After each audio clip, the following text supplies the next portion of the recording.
another neat letter from a Shelley Baskin who says we definitely don't have enough Power Hour on MuchMusic. Right, Shelley? I'm with you there. And we also don't play enough Skid Row. And to prove it, painted in the basement right here in the pit. It was a beautiful thing. And we also have 15 CD singles to give away of Dr. Feelgood. Now what you have to be able to tell us is who produced this record and where was it produced? Where was it recorded? And if you know that, please put that down with your name, address, telephone number, all that junk, and send it to Motley Crue, care of the Pepsi Power Hour, 299 Queen Street West, Toronto, Ontario, M5V2Z5. And the first 15 correct answers, we will fling one of these out to you. So, get ready, get set, get going. Here is Tommy Lee from Motley Crue. There's a new heavyweight champion of the world. Ladies and gentlemen,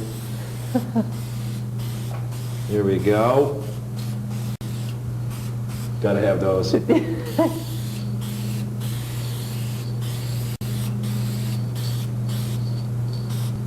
Ta-da! He can write. He can read. I can read. It's I can great. write.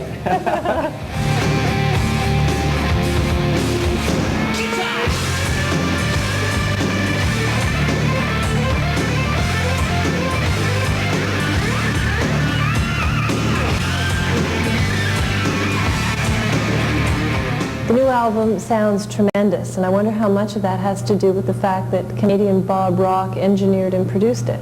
The production's great on the record, and I think Bob was great because he, he's just young. He's like one of us. Bob is now the 5th member of Motley Crue. He spent a month with us in Los Angeles doing pre-production. I mean, we've never ever spent no time at all on any of the records doing pre-production. We go in and just record them.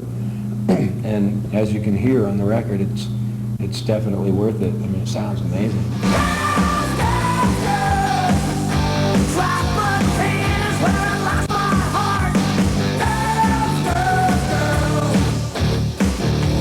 The difference between this album and the last album is like night and day. I know. I don't know. I guess I say I don't know why, but then again I know why, because like I said, we did like 25, 30 songs, and we started weeding out the things that weren't great. You know, I won't mention any names, and there's only like 2 good songs in the record, and we wanted to make a record that had 10 great songs on it, that from top to bottom was really good listening.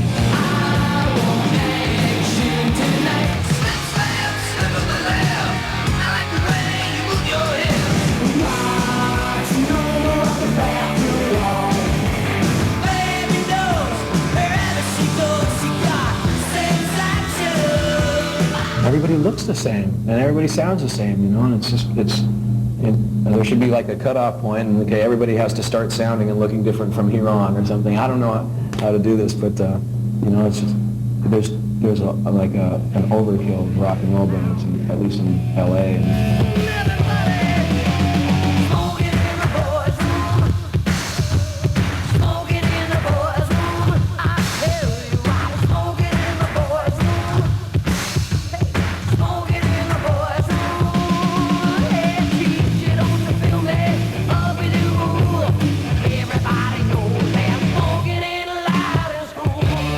For every one die-hard Crüe fan, there are about 3 fans that absolutely despise you because of your lyrics, mostly, and some of your antics on stage.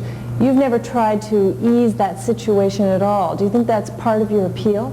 I guess we get off on pissing people off sometimes. Maybe it's that keeps us thriving on, pulling silly stunts and just being motley. I don't know. I'm pretty sure that's what keeps us going.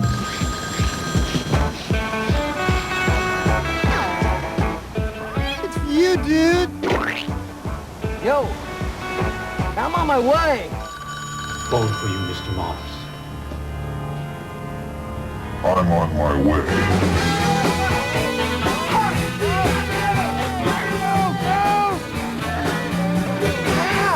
I'm on my way! Wow, man, like this is really... I'm on my way! Is it hard to be Mötley Crüe? I mean, you say that we're the It's a tough- sleaziest band in the world. I mean, is sleaze all it's cracked up to be? Is it? No, it's just, it's a tough job to fill, you know. Everybody expects you to be this ultimate rock pig, you know, and walk around with a big bottle of Jack, you know, and then like the day you don't feel like drinking, somebody doesn't see you with a bottle of Jack in your hand, all of a sudden you're a wimp, you know. You're like, hey man, I'm hungover, man, my head hurts, I feel like dog shit, you know. And so that it's a tough job, but it's cool though, man. I wouldn't trade it for the world. My heart's like an open book for the whole world to read. Sometimes nothing keeps me together at the seams. I'm on my way. I'm on my way. Home, sweet home. Keith Richards of the Stones is a good example when it comes to that glamorous rock and roll figure, that heroin addict look about him. Do you think that's changed in any way, or do people still want to see a rock star with a bottle of Jack Daniels in his hand every night and taking whatever drugs are offered him? I think everybody still thinks it's cool. I just think that, you know, I mean, how long, I mean, how long can people just drink every day and party every single day? I mean, 24 hours a day and live. I mean, I'm sorry, but we're human, you know?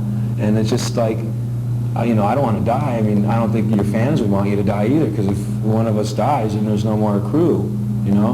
And we've always made a pact that if one of us left or died or whatever, that's it, man, it's over, no more. And if we continued like we were continuing, it wasn't going to happen. You know, somebody was going to die. And it's weird because, I mean, at any moment, I could totally snap, you know? I mean, I could just go off into the deep end. So, you know, when people ask me to do like anti-this spots or anti-that, you know, it's like, hey, man, I'm human, you know? I see somebody partying, and believe me, like every day of my life, it's like a fight. And I'm like, God, I want, you know, I want to drink, you know, I want to party, I want to, you know, do things. So, like, it's difficult, you know? This is like probably the hardest thing that I've ever done.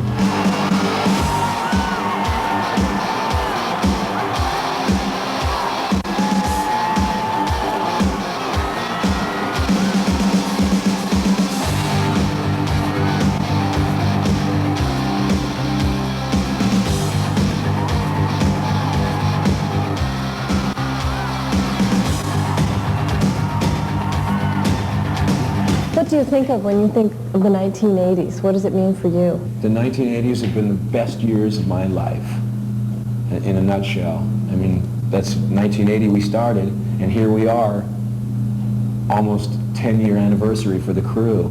And those have been the rudest and crudest and wildest years of my life, man.